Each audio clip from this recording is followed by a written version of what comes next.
Good afternoon. Consumer inflation increased at a slightly faster pace in April than market expectations. The consumer price inflation rose to an annual 4.4% in the month, up from 3.2% in March.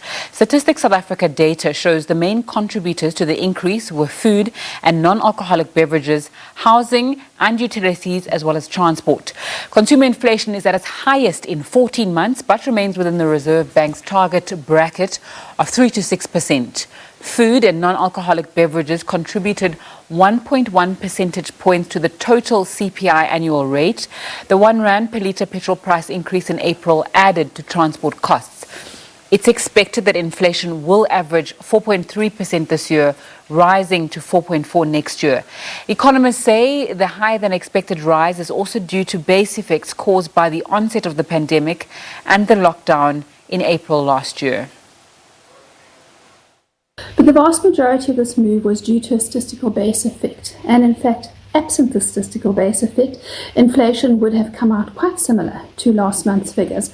The market consensus had anticipated inflation of about 4.2%, so at 4.4% is only slightly above consensus, but we continue to expect the South African Reserve Bank will not change interest rates this month.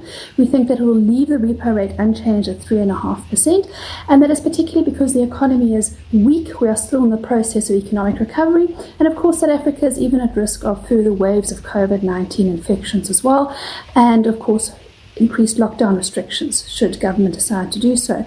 So the upshot of today's inflation figures, while substantially higher, are also still below the inflation target's midpoint, which is 4.5%. So at 4.4% below the midpoint of the inflation target, and of course, as a consequence, the Reserve Bank should not be overly concerned. In fact, when the Reserve Bank targets inflation, it actually looks 12 to 18 months out for CPI inflation. And the inflation forecasts so far indicate that inflation will be running around 4.5% to 5% over that period. So we continue to believe that the Reserve Bank is unlikely to hike interest rates both this month and indeed in the first half of this year.